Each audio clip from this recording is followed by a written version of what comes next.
3, 2, 1. Here we go!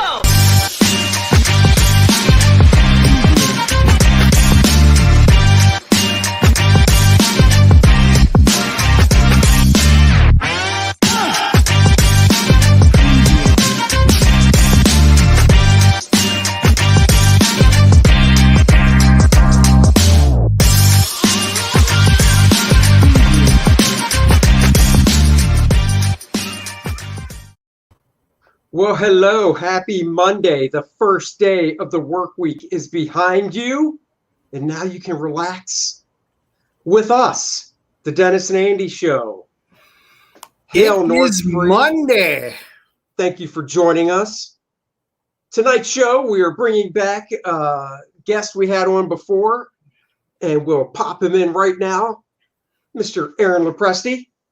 And, you know, we already did the whole interview stuff. Tonight, we're just talking about collecting comics. We thought that that would be something fun to talk about. And I know, you know, I've known Aaron for 20 years. Good Lord. I know. We both had hair when we met. Well, yeah, actually, I did. I still have some left. And it was brown on our face. I know. So he's a big comic book collector. I am. You can just look at Dennis's background. That ain't fake. That's real. He's a huge comic collector. And we thought we'd talk about our favorite slabbed CGC, CBCS, whatever the other one is, books. You know, one of the things we always get is, you know, we always get questions. You know, what are the different types? Are one better than the other? So you got your three main ones, CGC, the original one, PGX, and then Steve left CGC and went over and started a competitor, CBCS. So there's three main ones that do it. North 3 wants to know how your shoulder is. What's that? PGX isn't still in business, are they? Yeah. I thought they went under. Nope, I'm pretty sure. I think we can still do submissions. Matter of fact, while you guys are talking, I'm going to pull it up. North 3 wants to know how your shoulder is. It's doing well. I'm 3 months out from surgery. I'm still have to do daily exercises and daily stretching, and I'm still about another 3 months or more before I'm even able to lift it completely above my head. I get to about right here, and it's like, ow. Really? Yeah, it's like 9 months to a year before I'm 100% again. Like this, you can't even throw. I couldn't even throw a ball for like 12 months. So. Well, I mean, I knew you 20 years ago. You couldn't throw a ball back then. So that's true. But now I have an excuse. I have a medical excuse why I can't. So it's been 3 months already. Holy crap. Wow. I mean, I'm sure for you, time hasn't flown by like it has for us. No, it really hasn't. Really hasn't. Wow. It's coming along. I'm doing as well as I could be. So. Oh, that's good. Well, I mean, you've been back to drawing with your arm for at least 6 weeks now, probably, right? Yeah, more. I started at the 6 week mark, but I really didn't really get back into it till about the 8 weeks, and it holds up pretty well now under a full schedule. Although I just did a double page spread commission for this guy. I mean, it's epic Justice League thing. I'm like I'm really upset that it's not actually going to be in a comic book because it's like one of those things. But I'm erasing it, you know, cleaning up the pencils and stuff. And my arm was just like, that really still bothers my shoulder. The drawing and the inking is okay, but when I have to start erasing with some, you know, intensity, it bugs my shoulder. So I just got through. Came on. Oh, now I'm curious. What characters of the Justice League? Classic? What? Well, he likes the secondary characters more, but it's the robot Brainiac. So it has the big Brainiac ship in the background, you know, in the air back there with the tentacles and everything. And so let me see who's on it. Captain Atom, Wonder Woman, Superman, Booster, Starman, Firehawk or something, some chick that like Martian Manhunter, Plastic Man, Big Barda, Mr. Miracle, The Flash, and the original Aquaman. I think that's it. Is this just black and white, right? Yeah, it's a double page spread though, but it's like a double page comic. So it's jam packed full of action. Oh, and Did you do it on one big piece of paper? No, I asked him what he wanted me to do, and the guy lives in Australia. So I said, honestly, it'd be easier if you did it on two pieces, because I wanted to ship this humongo thing and have a chance of it getting bent. And he wanted it to be like an authentic double page spread. And I said, well, then I'll just do it in 2 pieces and we'll, tape it in the back and you'll have it just like a real double page spread that it would be if I did it for DC. So that's how I did it. Dude, that's awesome. That is awesome. And I did double check. PGX is, they're still accepting books. So we can get 3-day service. That's interesting because I didn't even know they were still in existence. So how about that? They ran into a few problems, and we can always talk about grading with them. They're, in my opinion, the least reliable out of the 3 grading services. CGC is the industry standard just because they were the original. They've been around. They have the most agreements, with auction houses and stuff like that. But CBCS, when they started it up, they moved now to Texas because they were both, CGC and CBS were both in Florida. CBCS now has moved to Dallas, Texas, and then PGX is up in Oregon. Oh, wow. Thank you, Chad. I will. I'll show that double page spread. I don't want to get off topic, but I'll be showing it next week on my Sunday Memorial Day weekend special show. So. Oh, nice.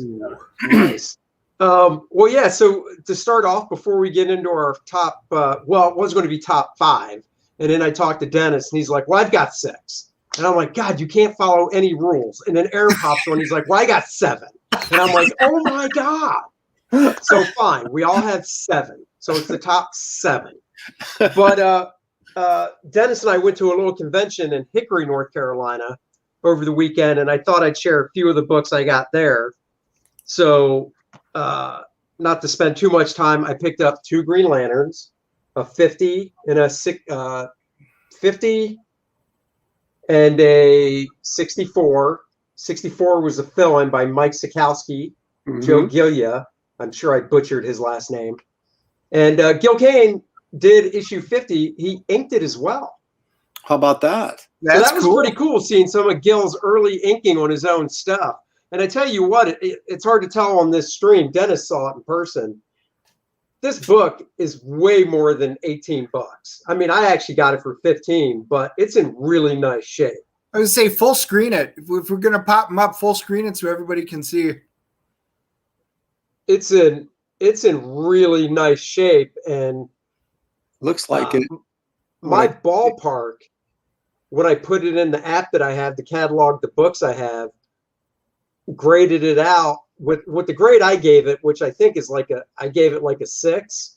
It says it's like at least $70. So I don't know if this guy just had, changed it in a while or what, but or he just prints them out. That's fine. Yeah, whatever. Oh, the thing is, a lot of these books that are, obviously, Dennis, this, and you may be aware of it depending on how much collecting you're doing these days, but the market is just super inflated right now. It's super hot. Yes. And, but I think there's a lot of books that just don't really catch fire. And like just an average issue of Green Lantern, maybe something that's just is not on anybody's radar right now. So people mark the prices down just to move them, depending on what he's got actually into them. So he may have just was trying to get rid of them, and you got a great deal. They're just not keys. People want keys, and that's it right now. Yep. So, Aaron, were you a cowboy fan? Like Cowboys and Indians comics, the old cowboy fans? Nah, not particularly. I was a Frazetta fan, and I did pick up a few like Durango Kids that had Frazetta's White Indian stories in the back. Yeah. Just to get some Frazetta stuff, and a Ghost Rider fan. Okay. But I do have some. I picked up. I got in a kick about 20 years ago when I really felt like Silver Age was getting too expensive for me. So I started buying up Bronze Age oddball titles like crazy, which is finally paying off now. But, some of that stuff, like a bunch of those 70s Western books, not Kid Cold Outlaw, but they had the Gunhawks, if you remember that. Yep. And there was another one that Stranko did the cover for. I don't even know if it went more than one issue. What the heck was that called? I'll have to go. I'll think of it later. But I mean, I picked up some oddball stuff like that, but never never really. Okay, somebody did, and the reason why the only one I'm going to show from yesterday. I just did a video. You guys can go on and watch it afterwards of my haul from all the books I bought. But here is one that was kind of unique, and I'm giving a shout out to Carl. Is that Charles? Gunfighters, issue number 6. Not the issue that it is, but it's actually signed by Lash LaRue. Are you kidding me? No. So Lash LaRue, for those who don't know, he's an old cowboy guy from the 40s and 50s. Most people know of Gene Autry, and they know of Roy Rogers and stuff. But Lash LaRue, his big thing was that he was really good with the bullwhip, and the Indiana Jones character was based around Lash LaRue, the cowboy. That's interesting. I did not know. And Carl had an actual book signed by Lash LaRue, and I was like, and he had a few of them because he he's had like friends 3 with of the them. neighbor. This was amazing. So out of all the things that I picked up, normally not X-Men superheroes, but this one, I wish my dad was still alive. He would have got a kick out of this because he was big into the Western stuff. I didn't ask you. What did that cost? I got it for $20. Oh, okay. Yeah, I totally blanked on even asking what that was like. Book though, right? That came out in the 60s. I was thinking that was a 50s book, but it's a 60s yeah, book. right. Charles. The biggest thing is Carl is neighbors with, I think he said it was the LaRue family. I don't know if it's the sister or whatever, but she's got a whole bunch of the signed books from when he was still around. And stuff. So he said he would take them to the conventions, and he sells them for $20 and just gives her the money. So I said, I'm absolutely going to buy one. And I said, you can give her the $20 because I think that's just a piece of history. Yeah. For $20, it was a great find. Oh, heck yeah. Well, no, wait a minute. If we're sharing recent purchases that aren't graded, let me grab one real quick because yeah, go ahead. You're changing the rules on me. So. Well, we went to a con. That's why. So okay. Well, I went to eBay, which is kind of like a con. Well, con job. I mean, yeah, it is. Okay. Flip me up here, and I'll. I got it. Hold on. See if I can turn this so that. So wait, what issue number is that? 209. I got to get some better light on here. What is special about it? The rights and cover. Oh, is that it? No rights and inside or anything? Just the cover? He might have. We can actually see it pretty good. I mean, It looks like a dark I cover can see regardless.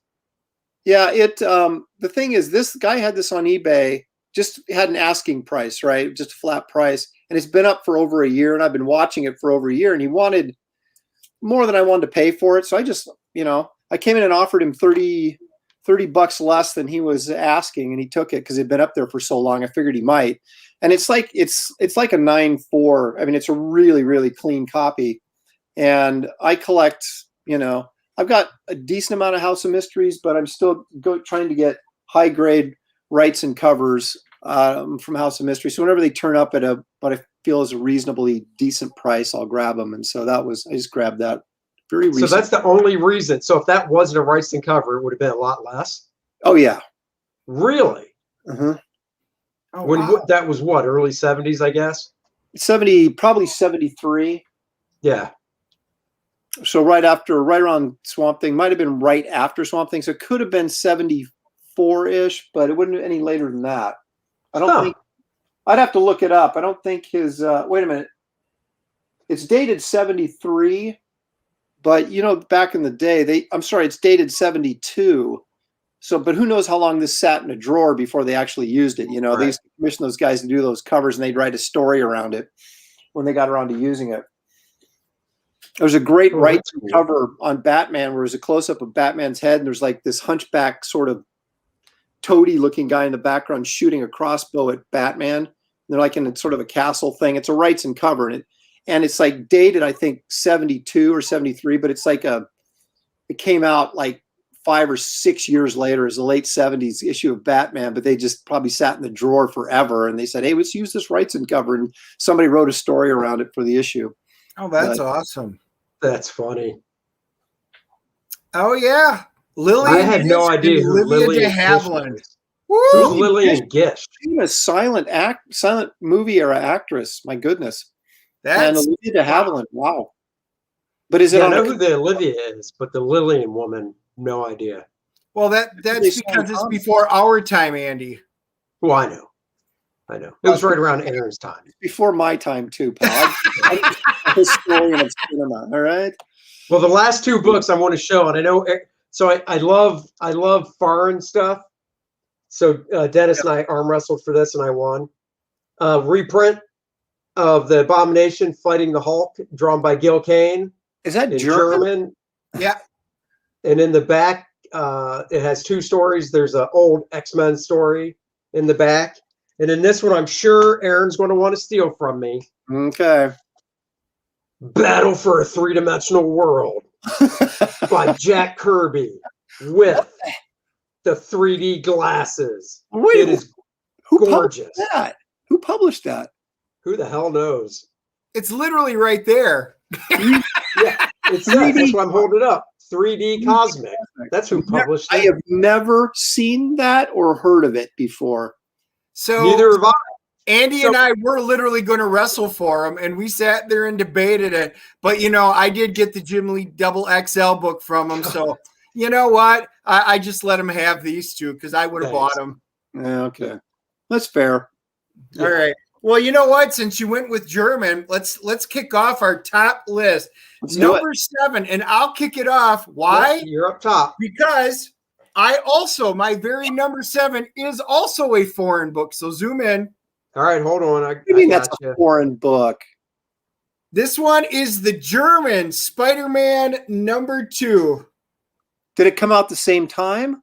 Nope. No. So, well, what year? It says on your CGC the year, doesn't it? So here's the interesting thing. So this one, the German edition, first printing of it was 99. So that was the first time that they had put it in. So we were talking about it. That's the old CGC titles because they don't look like this anymore. This is a 9.8, but it's German. So it was the reprint of it. And everybody assumed all of my top 7 were going to wind up being X-Men, and I beg to differ. So look at that. A German Amazing Spider-Man number 2, 9.8. This is just a fun book because it's a great old story. And I also collect like X-Men across the board in all different languages. Japan, Korean, Russian, Yugoslavian, Spanish, Italian, Polish. I've got them all, but I don't have a lot of non, and that's just a fun book in my mind. All right. That's I'm my all 7. All the way, man. But hey, to each his own. All right, I'll roll.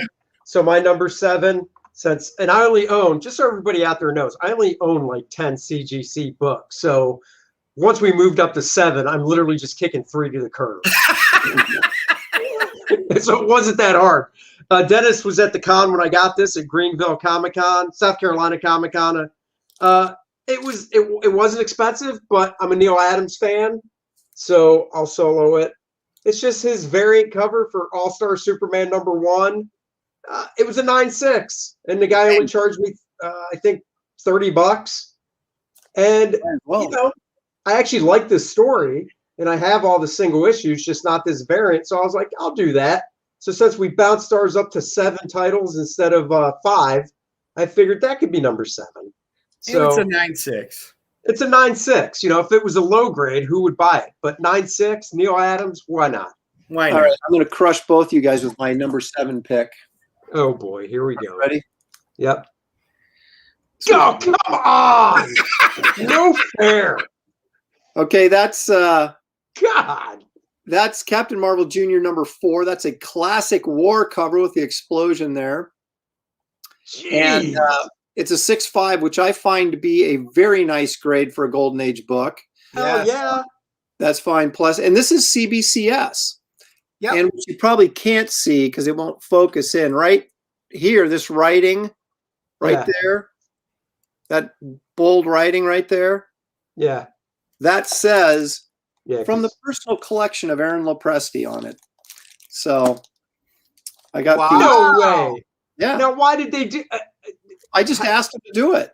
Oh, really? So you just asked them, and they were like, "Okay." So you're Well, hoping. we were talking about pedigree books, right? And I was like, I should start my own pedigree. And he goes, well, we can put this on your thing. And I went, really? For no charge? He goes, yeah. And so I said, do it, man. So whenever I get books graded from CBCS, I always have them put from the personal collection of Aaron Lopresti on there. So when this book floats around, 100 years from now, I'm dead, they'll be going, hey, didn't that guy used to draw comics or something? Yeah, if I asked them to do that, they'd be like, who? Yeah. Dude, that's that. Oh, if that's your number 7. That's my number 7. Number 6 are just going to smoke. So for those of you at home keeping score, Aaron wins round 7. Yeah. Yeah. That great Mac Rayboy cover, I tell you.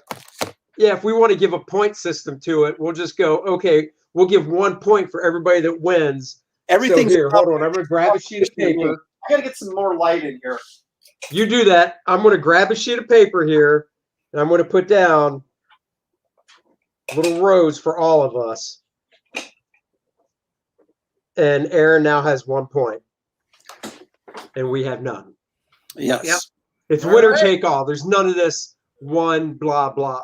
Well, there's 7. We could do, there can't be a tie because there's 7 rounds then, and there's 3 of us. But we could do Aaron gets 3 points, you get 2, and then I get 1. Because I've got no problem saying you're overcomplicating this. And just 1 point for a victory. Just 1 point for a victory. Yeah. We don't want Andy to do math. No, okay.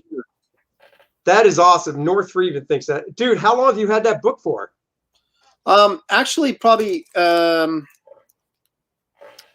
sold my. It says in here that there's spanking panels in this book. Now you want to crack it? Yeah. No, what happened was, I sold my Spider-Man collection a while back. I want to say a couple of years ago, but it's probably 10 years ago now. You know how time flies, right? Oh, yeah. And I also sold my Neil Adams Green Lantern collection. I took most of that money went to pay for, I can't remember if I paid off my truck or if I went to a kitchen remodel. But anyway, I took some of it and told my wife, I said, I'm reinvesting some of this. And so Metropolis had this book ungraded, and I bought it from them, and they said they had it at Fine Plus. And sure enough, I recently, recently, maybe 5 years ago, I got it graded and came back 6.5 right on the money. So, wow. But that's how I ended up with that book. Because I was always told, I know a lot of guys that have stores and big stores, like I know Vince over at Metropolis, and I'm like, dude, what should I be investing in? He goes, Golden Age, Golden Age, Golden Age, Golden Age, GoldenAge, Golden Age. So I'm like, I better start getting some. So that's awesome. So is that one you wanted because of the cover? Yeah, I love the Captain Marvel and Captain Marvel Jr. stuff, mainly because of I like Shazam, like Captain Marvel a lot. And the Captain Marvel Jr. stuff, I just love Mac Rayboy's art. It's so good. And so this is stuff I've been collecting comics since I was like 8 or 9, and I started buying price guides back in 1976, and they would always have, those photo galleries in the back of the price guide of different books and stuff. And there were generally a lot of Golden Age stuff. So you'd say, oh my gosh, that's so cool. I want to get that someday and that someday. So I'm really familiar with this stuff. And so if it pops up, even though it's not necessarily on my top 20 want list, if something like that pops up, you're like, holy crap, I got to get that, Oh yeah. That was kind of what happened with this. I wasn't expecting to find it. I was just kind of, browsing their site, and I saw it, and I was like, ooh, better grab that. That's a good find. Awesome. All right. What's your number 6, Dennis? All right. So this one has a little bit of a story to it. It's very difficult to find in the U.S. I had zero. My whole goal was to get not only all the X-Men issues, but all the first appearances of the X-Men characters. So I wound up having to go. I was over in London at the time, going to a couple of them. Oh, and I got. Oh yeah. Yeah, you see that right. Captain Britain number 8, and it was signed by Chris Claremont in London, and I almost crapped my pants, and I'm like, oh my God, I can't find this book in the States. It's an 8.0. It was slabbed. I'm like, well, I know this will fit in my suitcase, and not get destroyed on the way back because I'm carrying this on. So yes, I had to go all the way over to London after looking for this sucker for years at conventions here and not finding it. And yeah, I'm tickled pink for this book because I needed my first appearance of Betsy Braddock.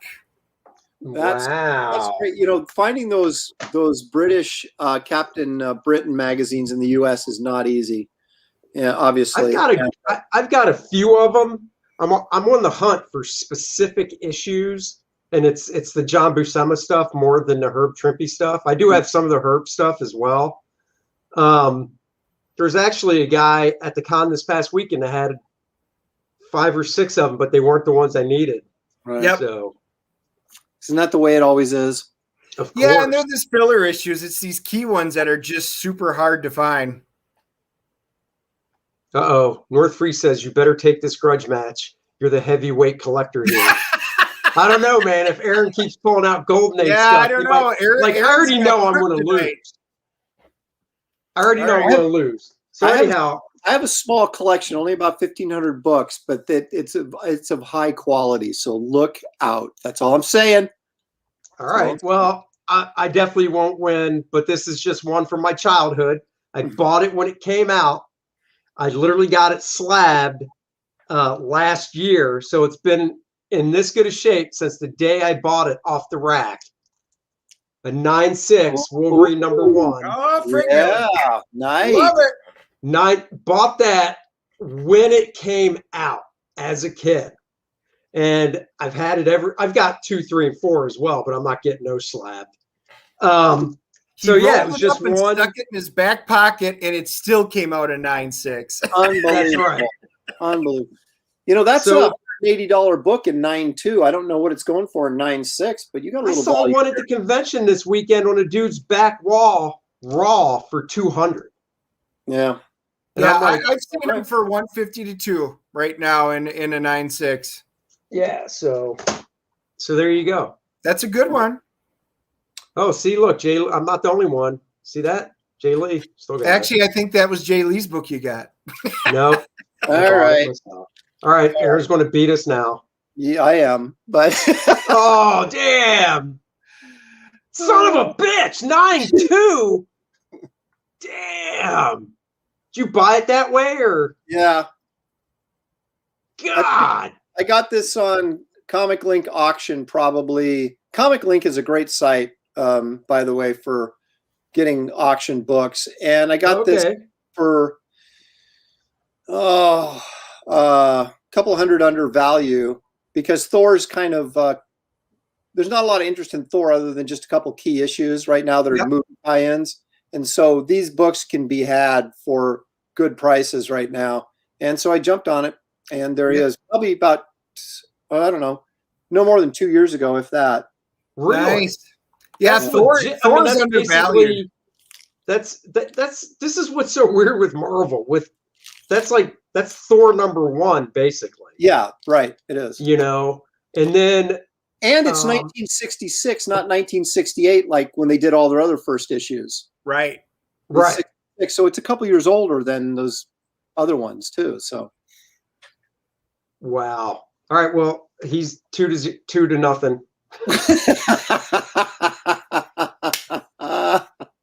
See, I didn't know we were going that way. Otherwise, Well, I would have Dennis different. may get me at the top end. So I got to get my shots in early. 'Cause- Well, see, here's the thing, and if you do remember, don't say it, Aaron, but we dropped during our interview show with you, months back or whatever, the main book Dennis owns. So if you don't remember, okay. If you do remember, just until If you, we get if you there. don't remember, it's okay because nobody remembers. no, I think I do remember actually. So that's why I said I'm going to get hurt at the top end. So what I did was I pulled books that were special to me, not that they were the highest value or these that they were the highest grade. I think that's what he did as well. I did. These are Oh, like, that would make sense because he's probably got 1,500 all high grade key books. So that would make sense. I can't compete with that. no, I mean, I've wanted that first issue of Thor forever. And it's it's one of those books where you keep saying, well, I want this, but this book is hotter right now. I better put my money into this book and I can get the Thor later. And it kept getting pushed back and pushed back. And finally I was charting it on GP analysis. And I was like, it had dropped, a couple $100 from where it was at. 'Cause it was at about 1,100, 1,200 and it dropped under that. And I was like, I got to see if I can get this now before it goes back up again. And I was able to, so. Cool. You know what? That's real quick. That's a book I've always wanted, but it's just, even raw 5.0s, or I'm just like, yeah, that's a little too high. Yeah. So you know what we'll do? We'll keep score here, but everybody at home, you come up with your own score just to see it, because I'll be curious to see how many people like certain books and who think what. You can always email us later or comment below if you watch this video later. That would be kind of fun. My question to Jay is: you have an autographed Batman 112, but autographed by who and what version? What volume of Batman? Well, I assume first. I don't know. 112. Well, if it's 112, I'm assuming it's the original. Yeah. An old book. All right, Dennis. All right. So now this one is not going to knock your socks off. This is round 5. Now we're at number 5. Now we're where we should have been. This is one that is another one that's super near and dear to my heart, much like Captain Britain, but it's not X-Men related at all. So you get the gasps out of the way. This one is very special to me. The Bionic Woman, signed by Lindsay Wagner herself. Wow. Because she does almost no conventions and try to get a signature from Lindsay Wagner. Come on, as a boy. So this was from 77, her show. Who didn't have a crush at our age on Lindsay Wagner as the Bionic Woman? We were always upset with Steve Austin for trying to hit on her because, man, she should have been ours, her and all of her bionic goodness. Yeah, but I tell you what, it's only a 6'5". Yeah, you try and find a higher, those of you out there scouring, and I'm sure there are some, try and find a signed Lindsay Wagner Bionic Woman #1 higher than a 6'5". Good luck. I am sure it exists. If it does, send it my way. Hey, here's a question, because I honestly don't know. I know she had to be rebuilt because her parachute didn't open. Mm-hmm. So did they rebuild both her legs as well, or just one of them? Both legs, one arm, and ear. Yes. So Steve both Austin legs was both legs, one arm, and eye. So wait. So does that mean the Bionic Woman has a bionic vajayjay because the legs attach? Why? Yeah. I knew he was there. Okay. We're 33 minutes into the episode before Andy went down that road. I knew it was coming. It makes sense. Comes. The legs attach. Just saying. I'm not even going to go there. Oh, wait. Moldoff signed his book. Yeah, that's good. The thing is, you need to get it verified and graded. Well, and maybe he did. Let us know, Jaylee. Yeah, let us know. You know that CBCS now says that they can verify signatures without being witnessed. They can. Really? And here's an example. Mm-hmm. This is not one of my picks. So what you can do, so to tell, for example, with CBCS, if you have it witnessed, it's in a gold label. CGC and CBCS both use gold label. But if you have a comic that is signed, what they will do is it's a third-party signature authorization company.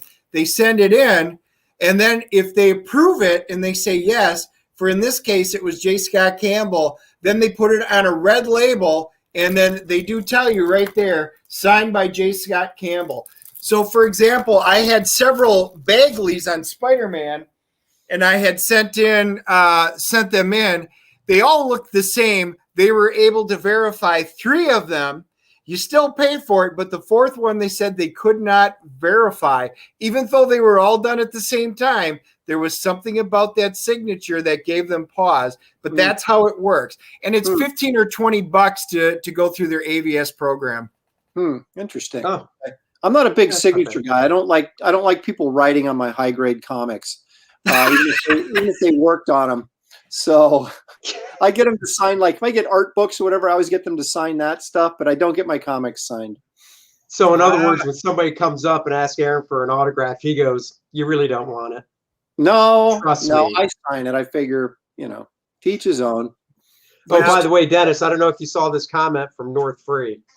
Well, that's so obvious it doesn't need to be stated. Right. And if I get to a convention with Lynda Carter, and I was at one, but I couldn't get in to see her, I went to the one where she sang at. So we got to see her sing live, which was awesome, by the way. Was that the Baltimore con? I absolutely will get Lynda Carter to sign one of my Lynda Carter books, Wonder Woman books. Oh, so Jay says, we got an answer. He got it at a con 27 years ago, personally by him. It's not graded. It's in great shape, but the back has an ad cut out from the original owner. Oh, who would do that? Still autographed by him. I'd still get that awesome. thing graded. That is an awesome book, Jaylee. So cool. All right, so here's my number 5. Here we go. Number 5. Number 5, a John Buscema classic, Hercules. Oh, I want that book. I love that cover. Oh man, this book is great. I bought a second one that was in lesser shape and sent it to Bart as a gift. Mm-hmm. John Buscema did the pencil and inks. Before I even got it graded, I asked Dennis. I said, is it worth it? And he goes, for what you're paying for the grading, it's probably not.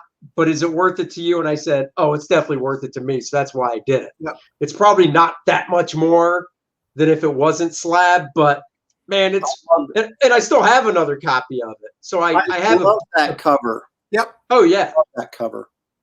And the other Hercules one, based on the movie that Dell put out, is drawn by Reed Crandall, and I have that one too.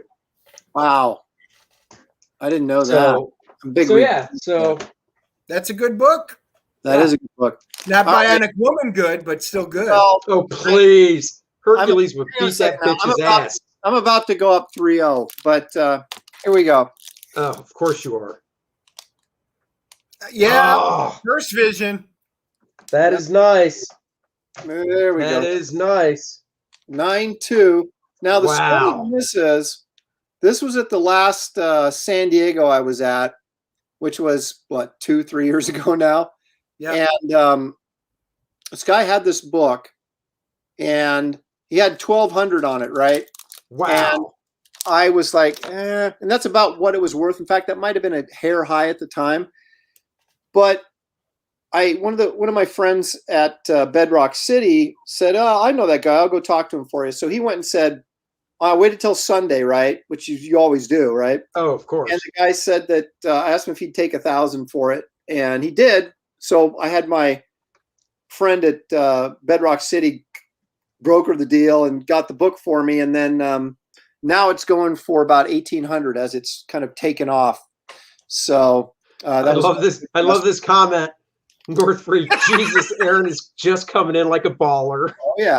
Oh yeah. And he has a question too. As big collectors, will you risk buying an autographed comic without certification? Nope. I mean, we'll take it around the horn. I would, because I'm like Aaron. I don't really give a crap if a book is autographed, to be honest with you. I don't go hunting for autographed books. I'm not a big signature guy. In fact, I've bought stuff from guys like, artists like Neil Adams from his table. And his wife was like, sitting right next to Neil, but she was like, "Oh, do you want him to sign it?" And I was like, "No, I just don't care." Like $50 or whatever. Well, no, this was back when he wasn't charging anything. And I still was like, "No, I'm good."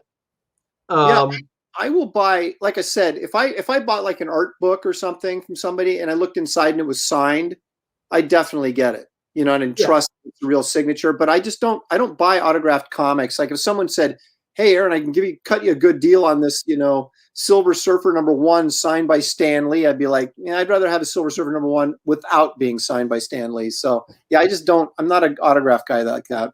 Now hold on, let's back that up. Okay. A Silver Surfer #1, let's say it was a 9.6, and there were 2 of them. Signed by Stan, not signed. You'd buy the not signed. That's absolutely right. Yes. Even though it's not worth nearly as much as the one that's signed by Stan. I'm not. a 9.6. Why would you let someone write on a 9.6? It just drives me nuts. Fucking Stan Lee. I don't give a rip. It's not the letterer, for God's sake.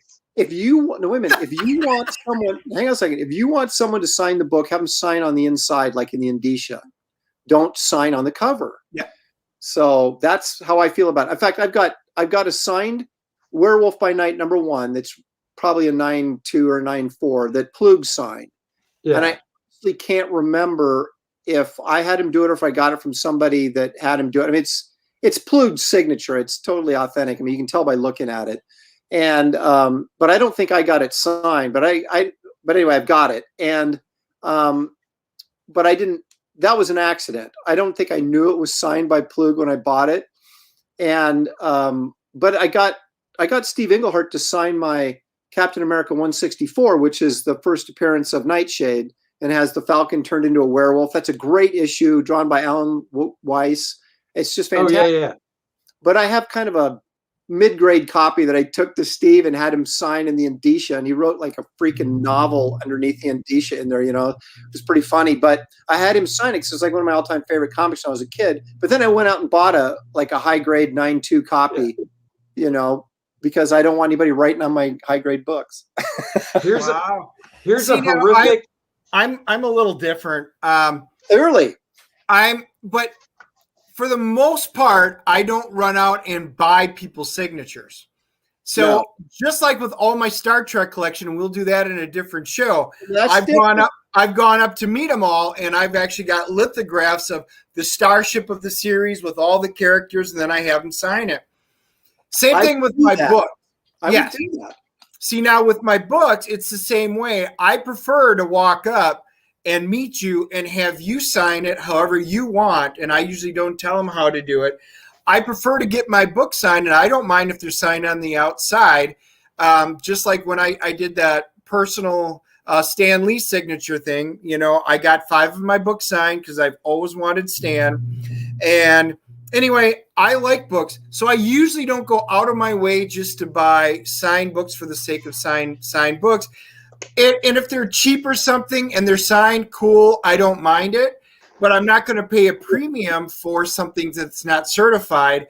Now, if I happen to, because I've met Lynda Carter, if I happen to find one at a convention that was signed and certified, I would consider it because I've met her, but it also wouldn't mean as much to me because she didn't sign it for me.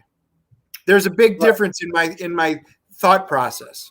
No, I can, and I'd take a lower mid-grade copy of comic and get it signed, but I would never take like a 9.2 or a 9.4 or something and have them sign it. Okay. Well, oh man, there was a point. Oh, so there's a signing story I could tell you that was just horrific. I might have told Dennis this. So this was at a Heroes Con a few years ago. And a friend of ours was there, and she was getting books signed, and she was a witness, so she could go around and get stuff signed. So it was an early issue. It was an issue of X-Men that Neil did. I think it was the first one Neil did. Yeah. And Stan already signed it. So her job was to go to get Neil to sign it. So she's like, "All right, I'll be back. I need to go do this." We're like, "All right, whatever." She comes back and she's horrified. She's almost crying. Neil didn't pay attention and literally signed right over top of Stan's signature. And she was so horrified. She's like, "Oh my God, what am I going to do?" Because it's a customer's book that sent it to CGC, and now they gave it to her and said, "Okay, this is your job. Go get it signed."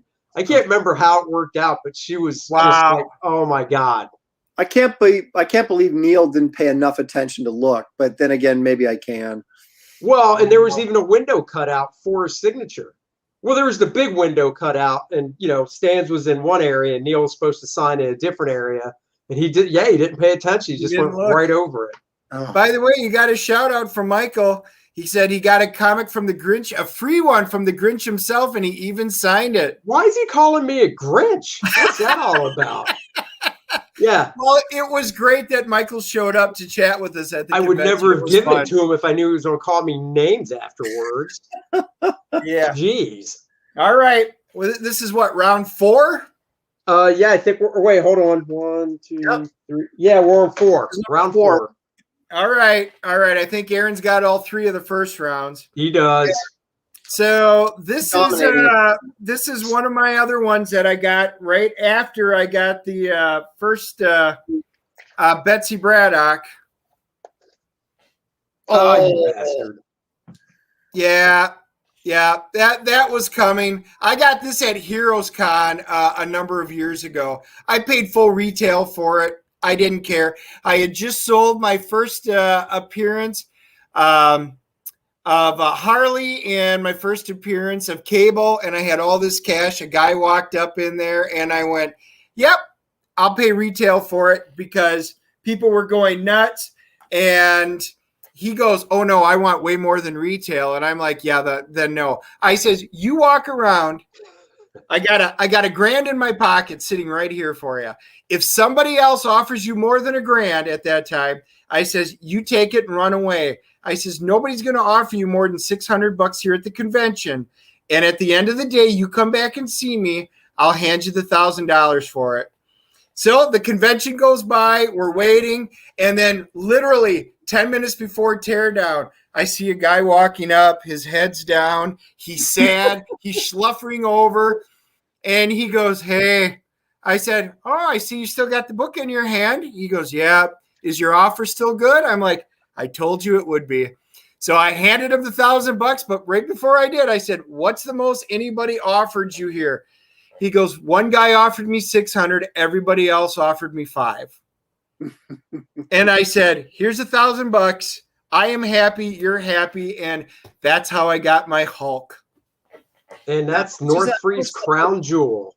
How much is that book worth now in a 5.0? What's it going for? Do you know? I just saw one at the convention. Well, I saw 2 probably that were right in there, and they were about 28 to 3,200. Boy, this round, you might win this round. If that was like an 8 or a 9 or better, you'd have me beat. This is going to be very tight when I show you mine. We may have to go to the fan vote to determine the winner of this round. I'm leaving Andy out because I know he's not even going to be competing. I'm not going to be competing, but I do have cool stuff in the top 4. I do have cool stuff. So all right, let's see what you got. I got this. Ooh, what number is that?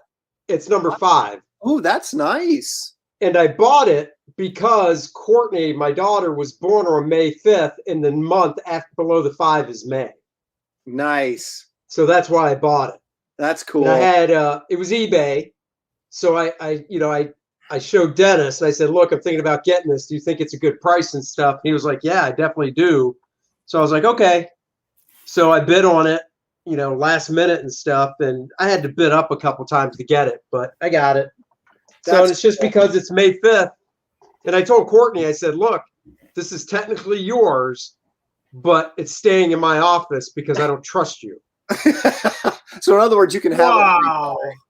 She'll get it. She will get it. I mean, she's technically an adult because she just turned 18. But when she's like in her 20s and stuff, I'll let her have it. There you go. Well, I feel bad for you, Andy. I mean, it's a good book.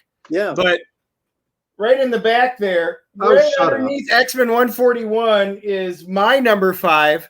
That's a 7.0 just sitting out on a shelf. So he beat you there, but he got you. What a dick. What a dick. That's an old book, and a 6.0 is a perfectly nice grade for a book. What is that, 64, 63? It's number 5. When did number 1 come out? On it. So it would have been 64. Hold on. Yeah, it would have been late 64, wouldn't it? Yeah, 64. Yeah, that's anything prior to 1966 and fine or better is, in my opinion, is a good grade.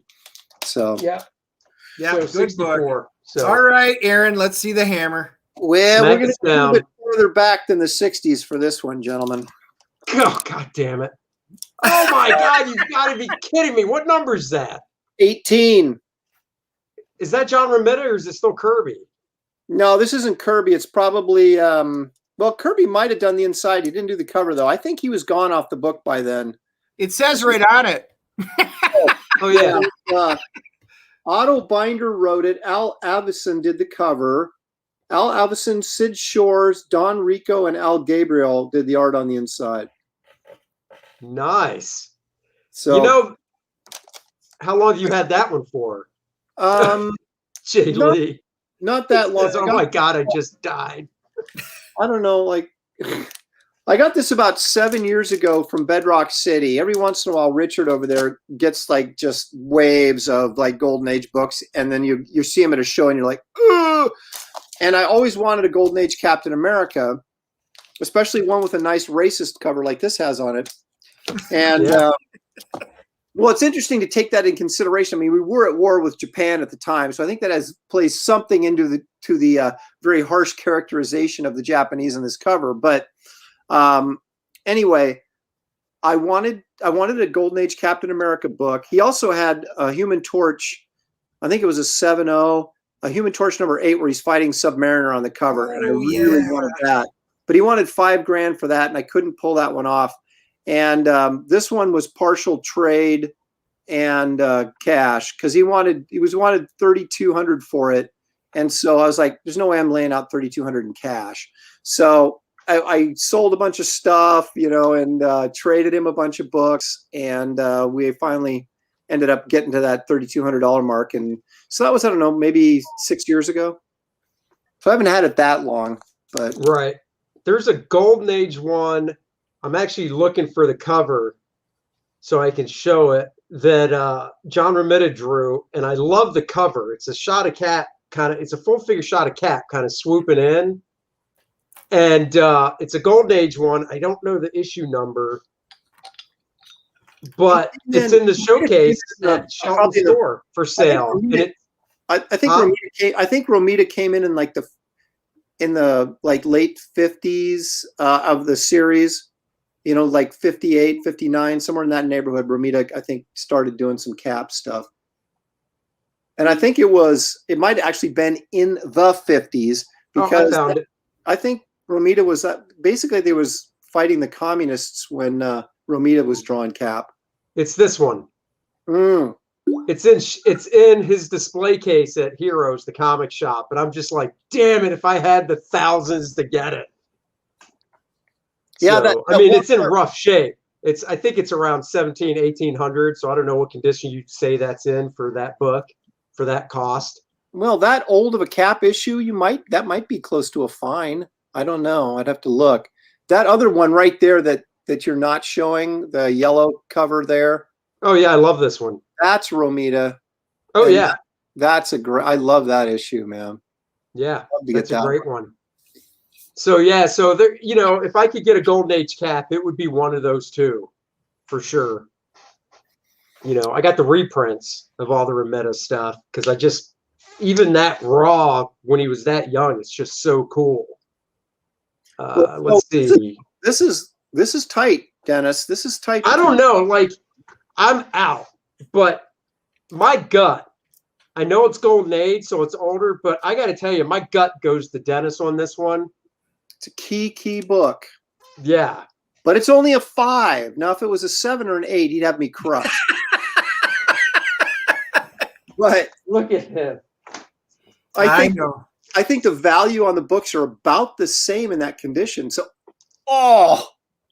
yeah, but it's the reprint. I wait for that.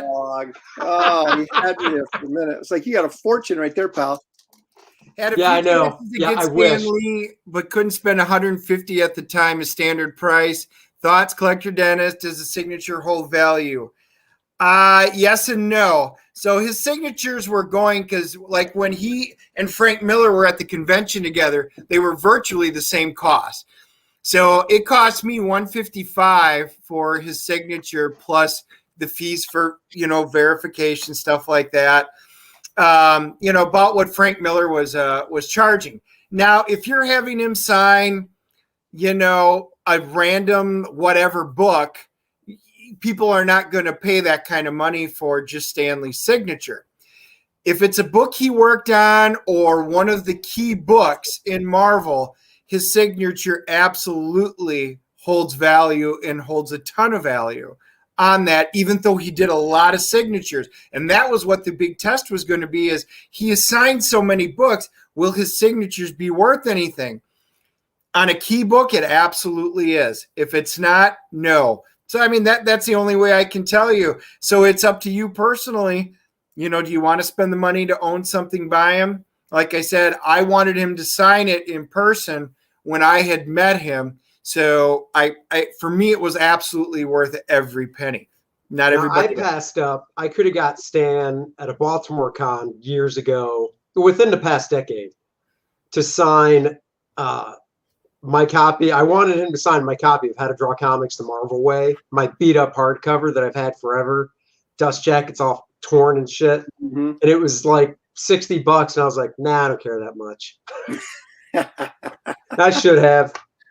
Damn it. There's another store. I'll think of it later. All right. But all right. So no, this is what I was going to say. We've got enough people in the chat. Who gets the point for that last round? Dennis with his Hulk 5.0 181, or Aaron with his Golden Age Captain America 6.5? You tell us who gets the point. And that's who will decide. He's even having to beg for it. Well, that tells you right there. Wait, that's a confident gesture of you know who won. You know who won. Yeah, begging is getting on your knees going, me. Not Andy. Michael. My God, man. If it wasn't for the fact you are a nice guy. All right, Aaron, or Dennis, you're up with number 3. All right. Oh, we do have. Sorry. Hold on, right there. Oh, yeah. Yeah, I don't mind biased. Okay. Well, that's only one vote so far. So. All right. So for me, another one of my key issues, because, you know, I hadn't even thought about, you know, like I said, I didn't know we were quite doing it this way. So I had my choice between my giant size X-Men #1 for this slot or my X-Men 94, and I went with my X-Men 94 signed by Chris Claremont, 8.5. Again, just had to. Like I said, it was really torn between my giant size, because for me, giant size or this one, for me, they're interchangeable. I love them both to death. So yeah, that's kind of mine. That's what I chose for my number 3, because when Andy said it, he goes, what 5, later 7 books, if you had to go on an island, would you want to take with you? And I'm like, so again, I didn't do it based on value. I just went with something near and dear to my heart. The second appearance of all these, I actually like the story better than I do giant size #1. So do I. I actually like that cover better than giant size me too. #1. Is that Count Nefaria that they're fighting in that? Yes. Yeah. Yeah.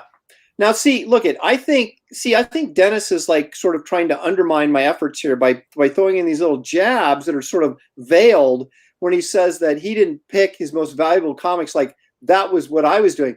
These are my favorite. They just happen to be super valuable, but that's not why they're my favorite. So the question is, when you cuddle up at night and you fluff your pillow, do you have that book sitting next to you laying in bed? That's why I have a stack of 7 that I can just rest my head on. These are my 7 favorite books that I got. They just happen to be my 7 most expensive, which is maybe why they're my favorite. I don't know. But I knew there was a reason. No, well, a lot of these books I have are like ones that I thought I would never get when I was a kid, and finally got into an opportunity to get them. And even though it cost me a lot of money in some cases, it was like I had to get it, you know? So there you go. Right. Well, this one will look familiar to people. And that's all I want to say. But Aaron does have me beat with it. I've got an 8.0 first appearance of the Vision. That's still a nice book. So that is this is one of mine that I just love. So, and this is another one that I had. All these books I had slabbed. I didn't buy them this way. I just took them out of my collection and was like, you know what? I think I'll get them slabbed. And the thing is, they're all CBCS because there's a show in town here every 4 months. and Dennis and I go to it. We know the promoters and stuff, and CBCS comes to the show. So I just take them books when they came, and I said, "Here, let's do all these," and that was another one of them. So there's that one. That's a classic Buscema cover, man. I thought for sure you were going to the first page as well. That first page of the Vision. Dude, Michael, I appreciate your sucking up to me for all the shitting you were doing on me earlier, but I'm not going to win. I think that X-Men beats me. That's because Aaron's up next. Yeah, that's true. I'm about to bury Andy. I knew it. It's going to be another tight one for me and Dennis. It just depends on your disposition. But this may be. God damn it! I want that book. I love that book. You want to talk about a hard book to get. Now, see, X-Men, the 94 is a great, important book, but not hard to find. This, however, very difficult. Very difficult. And I have a great story about this. This, of course, is Wiz 22, the infamous, or I shouldn't say infamous, but the famous Impossible cover where both Billy Batson and Captain Marvel appear at the same time, which they can't do because they're basically the same character.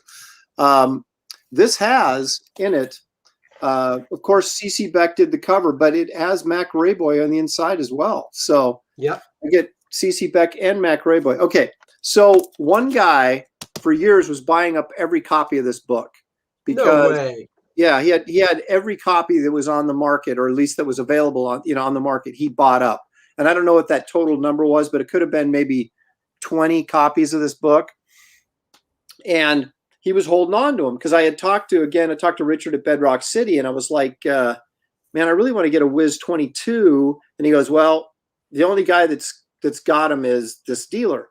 And he said, I'll talk to him and see if he wants to part with any of them, and nothing ever came of it. And, but then about a year and a half later, Richard's like, hey, you still want that Wiz 22? And I'm like, yeah. He goes, well, that guy's selling his Wiz 22s. And so it was actually in San Diego. So I went over and talked to the guy, and he said, he told me the story that he had when he was a kid, his, I think it was his grandmother made him a Captain Marvel outfit for Halloween, right? And she used that cover as reference to make the costume. So it had this very special meaning to this guy. So he just went out and just bought every copy of this book he could, regardless, even if he had to overpay for it, right? And so he had a wide variety of, conditions and in this book. And so no one could get these books. And I guess it was 2 years ago now, San Diego, the last San Diego. Florida had just got hit with either a hurricane or some flooding, and he had some damage done to his house. So he had to repair his house. And so he thought, well, that was as good a time as any to unload some of these. So he sent a bunch of them in to get graded and stuff. And so when I was talking to him, I said, I can't, if you got a 9.2, I said, I can't afford that, but, what do you got in the mid grade? And he said, well, I got one from CGC that's coming back a 6.5. He hadn't received it, but he'd already got the notification of what the grade was going to be. And they just hadn't got it, shipped to him yet. So I said, hey, I'm really interested in that. So let me know when you get it back. And so we kind of had a handshake deal on the thing, right? Without discussing a price. And so he contacted me when he got it back. And so I said, well, and I was hoping to get it for about $1,000, which I figured if you go by the price guide, that's way overpaying for it. But you can't go by the price guide in Golden Age books because the market is whatever the market is, because there's just not enough of them being sold that you can really get a gauge on how much something's worth. So he said, well, he goes, I had a guy just offer me $1,200 for it. He was at a show when I was talking to him. I'm like, ugh. And I thought, if I don't take this, I'm never going to get it. Right. So I said, all right, I'll take it for $1,200. And so I got it for $1,200. And the funny thing is, other than this guy putting these out in the market, there just isn't any out in the market. So right. I was just on Metropolis's website a couple days ago, and they have a copy of this in a 3.5, but it's not graded. It's just a raw book in a 3.5, and they wanted $2,300 for it. No way. Yeah. So I'm like, well, what is this? What would this be worth then? So I guess it was a good investment after all. But it is probably, other than Wiz 25, which has the origin of Captain Marvel Jr. in it, and it's the one where Captain Marvel is leaning on the turbines. We've all seen that cover, right? Yeah. But other than that, and obviously #1, this is probably the most sought after all the Captain Marvel books. So maybe it is worth more. I don't know, but I have no intention of selling it. It was like, that was a Grail book, and it kind of fell. I would love to have one of those. I love that book. I don't see many of them at the conventions, but in that shape, it's probably, probably around 1,700 right now that I've seen, but you don't see them that often, so it's kind of hard to gauge. Well, that's true. Go ahead. I was going to say, this is what we're missing in the chats. North Free, what's your best comic, Michael? First Man, duh. What a kiss ass. See? He knows. He knows. No, I was at a convention like, God, I think 4 years ago. I swear, Dennis, you were there too, because I thought I mentioned something to you about it. I'm blanking on who the dealer was now. I don't think he's from this state. He had 2 of them at the show, not graded. And they were like 2 of those. Oh, really? They weren't graded, and they were around $1,100-1,200 each. Yeah, I was just like, usually if there's going to be guys that have that, it would be Larry Allen. It would, especially not graded, Rick Fortenberry, Dave Henson, maybe. Most of the other guys, like Rick from New Force Comics, he has those, but they're usually all graded. He slabs everything. Yeah. Oh, wait. It was New Force. Yeah, they were slabbed. You're right. Yeah, I was going to say he slabs them. It was New Force. He had 2 of them. Yeah, it was Rick. Yeah. Yeah. Wow. Yep. It was New Force. I'll have to check just to see if he still has, because that is a book that just that cover, Yeah. I think it's so iconic. It's worth, even if you feel like you're paying for it, it's worth getting. Yeah. If you can find one, and even if it's in crappy shape, it's just a cool book to have. Yep. I do not have one, and Captain Marvel is my favorite DC character, and it's not in my repertoire. All right. Well, now what are we at? 3? Okay, so our Dennis and I are really tight these last 2. Have we had a decision? No one's voting. They're not playing the game, so I don't know. No, it's okay. One person did. I gave it to Dennis because honestly, Aaron, you're 4-1. That's true. But it's all about winning big for me. Dennis is gonna kick my butt on these top. The top. Well, no, not nine number 2, because again, now this is a stand-in, okay? Because I've got 2 of them, so I've got one in hand. My problem is, Andy, make the screen big. This is, and I told you when I went and got Stan Lee a personal signature at MegaCon. This was one of my books. I've got 2 of them, so it's first appearance of Phoenix. And I got Stan to sign this one, and it's a 6.0 because this is the one I had with me at the con, and I decided what the hell I wanted him to sign it since I was going to do it. On my back wall, and I'm not trying to pull it down, I've got my 8.0, which of course is signed by Claremont. So to me, both of these are first appearance of Phoenix, which is my favorite character. If you can't tell, most of my walls up here are all Phoenix related. She is my character. I love her to death. So I got one signed by Stan, this one, and then I've got one signed by Chris. Love them both. I would never part with probably either of them. What's the grade on that one? I got a 6.0 and an 8.0. Oh, so you got 2 of those. Okay. I do. One signed by Stan Lee, one signed by Chris Claremont. And by the way, while we were talking about that, Michael, that's funny.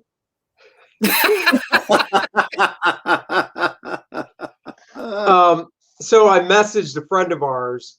I doubt he probably, I didn't ask him if I could say who it is. I'll tell you guys offline, but I messaged a friend of ours that's in the business, I think you've worked with. He's an inker, so I'll leave it at that.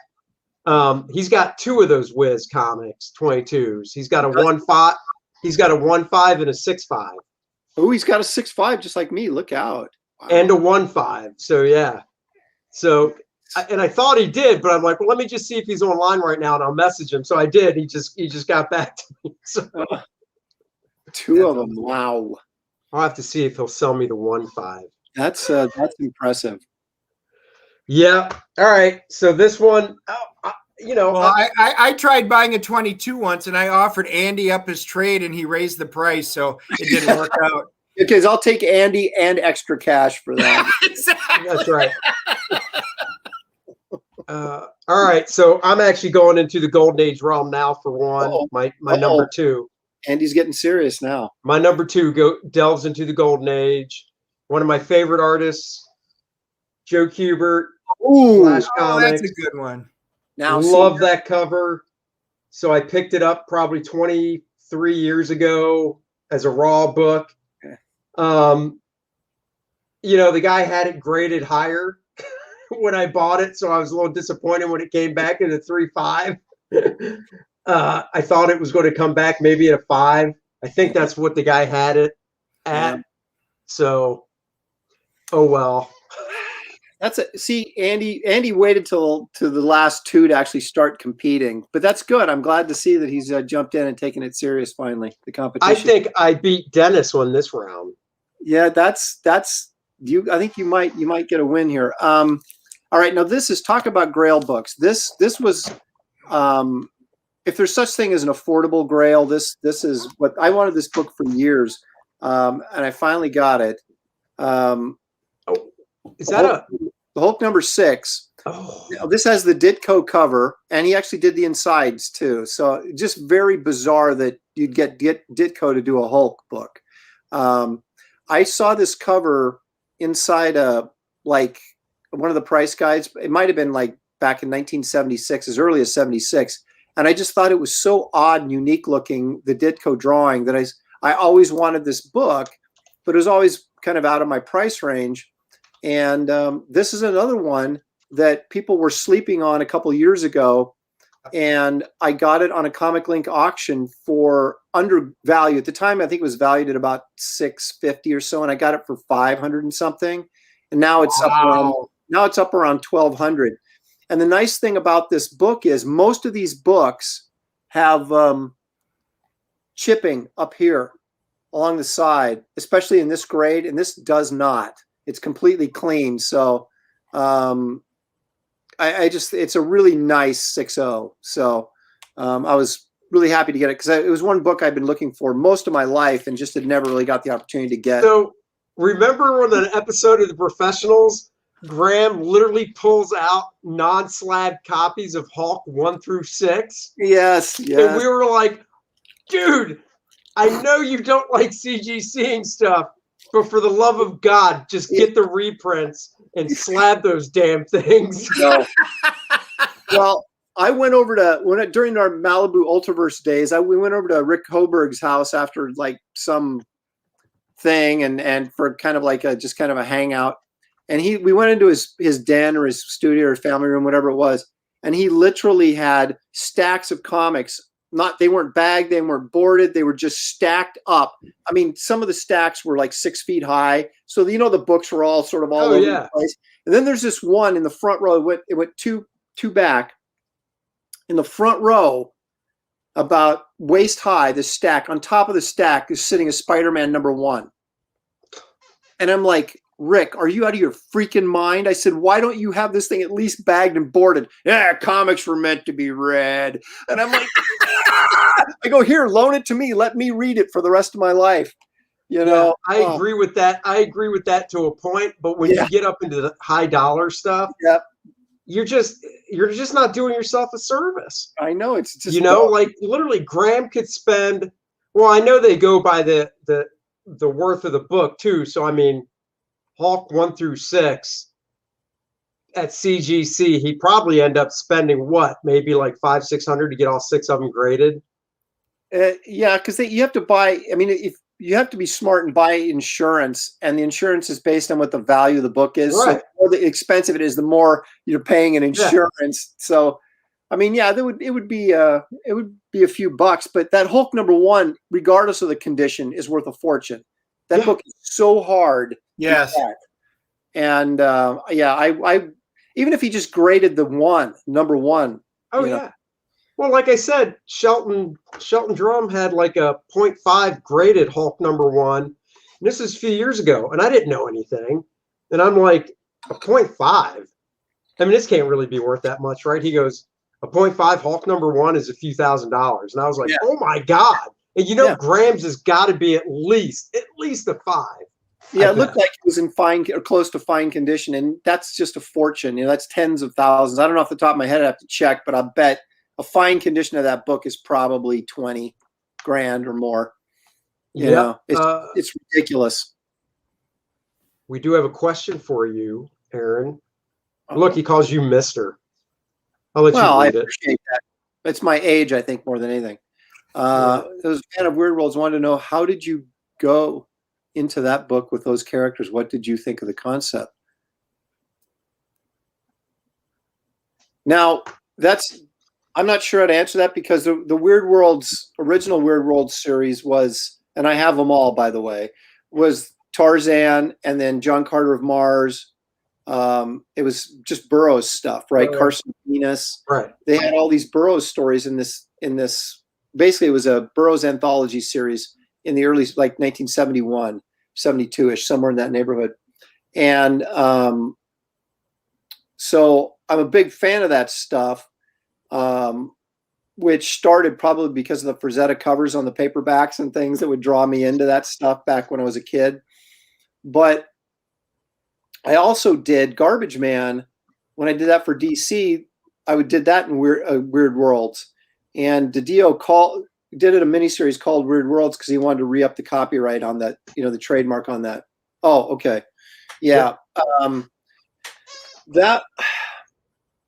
make a long story short. Garbage Man, when I went over to DC from Marvel, I talked to Dan about writing some, you know, so I wanted the opportunity to write some stories, not all the time, but just, you know, if you had something I wanted to do, you know, and he's like, I don't got no problem with that. So we were talking, and he said, I need a monster book to replace Swamp Thing, because Swamp Thing was being held by Vertigo at the time, and Dan wanted it back for DCU, and they wouldn't give it back to him. So he said, well, we need to create a monster book or kind of a Hulk book or something like that. And I said, well, that's right up my alley. Let me see what I can come up with. And so I came up with Garbage Man. He liked it. And so originally it was supposed to be a series, its own series, right? And then he chickened out and said, well, let's just do it as a mini series, right? I said, okay, that's fine. And he's like, then he chickened out of that. And he's like, okay, well, let's do it as a backup in the Batman books, which I thought was a great idea, because then everyone would see it, right? Right. And so I was gearing up to do it as a backup over, you know, these series of Batman books. And then he's like, no, you know what we're going to do? We're going to do this anthology miniseries, which of course was the worst idea you could come up with, right? Is put it in an anthology. And so then it became Weird Worlds. And I had originally, when I originally did the proposals for him, because it was originally going to be its own series or a miniseries, I had these 20-page stories basically, right? And so then I had to cut them in half and make them 10-page stories. And so I had to rework the whole structure of how I did the, you know, so it'd end on a cliffhanger, and, you know, and I only had 10 pages each issue to do it. And, but yeah, so that's how it came about. And of course, Kevin Maguire's Tango was in that, which was actually quite good. And that was in there too. And then they had to throw in something that someone actually had heard of, so people would buy it. So they put Lobo in the first miniseries, and that was done by Ordway, wasn't it? Who? Wasn't it Ordway? Yeah, Jerry did it. Yeah, and then when we did the second miniseries, which was My Greatest Adventures, the Robot Man was the main draw, which I'm not sure was such a great idea either. But anyway, so that's kind of how that ended up being in Weird Worlds. Oh, well, there you go. Cool. All right, here we go, Dennis. We're at #1. I already know what it is. X-Men, you know it is, right?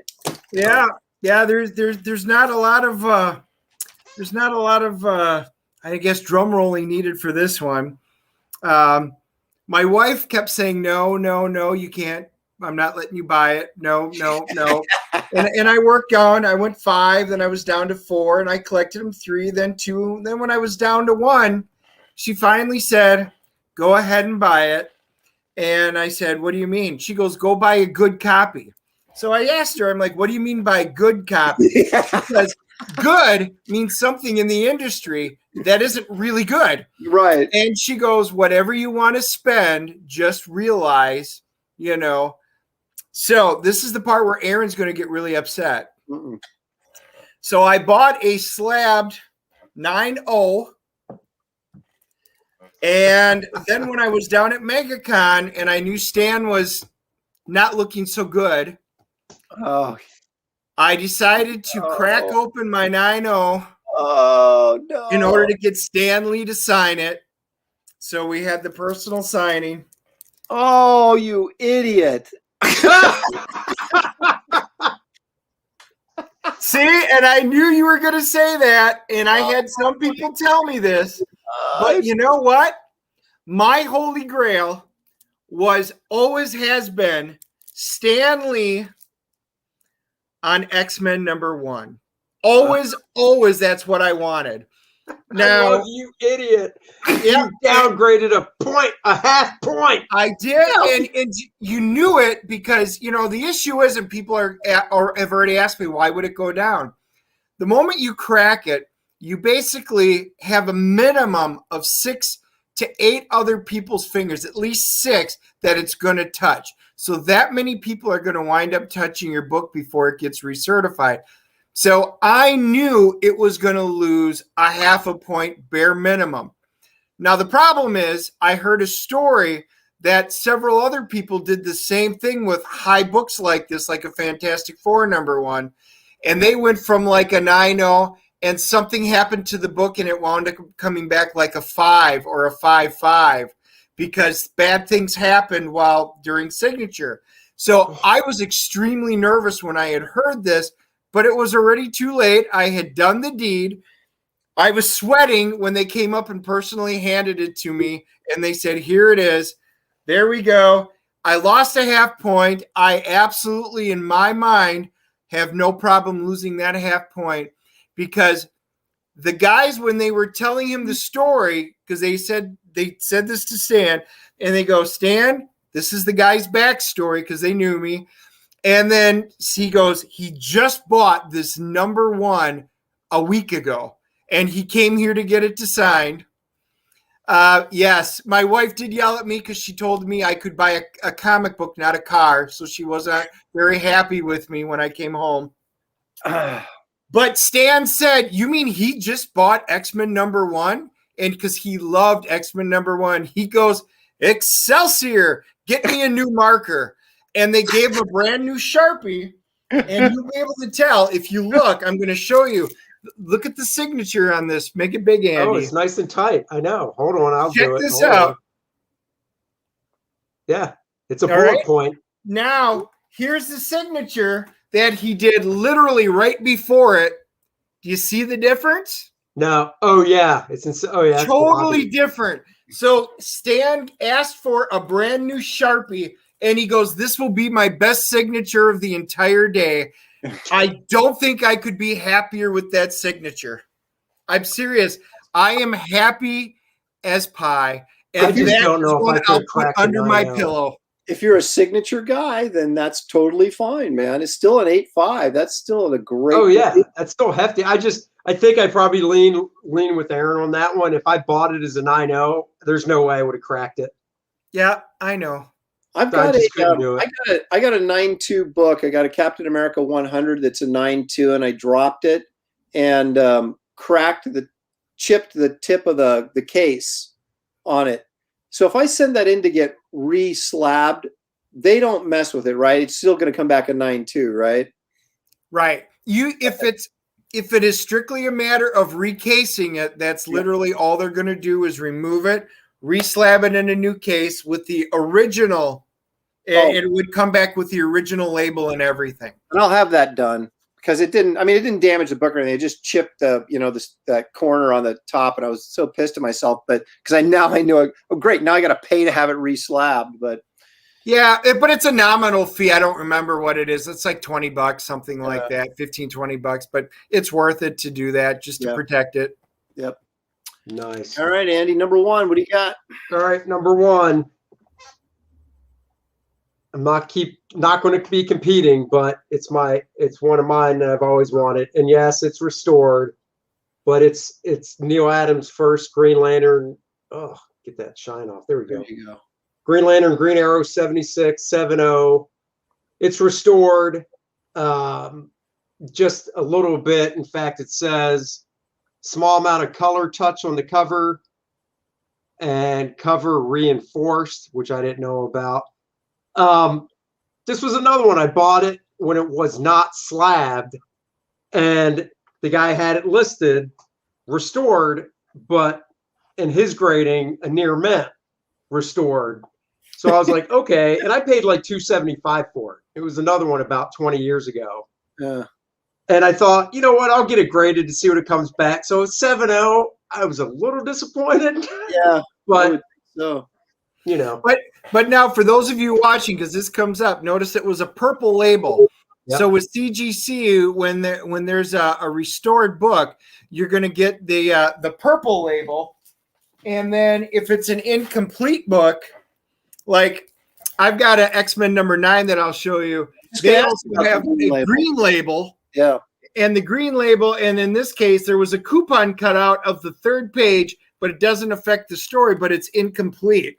Right. So if you see a green label on there, that means it's missing something. Most of the time, it's either a coupon or a value stamp. A lot of times, it's the value stamp.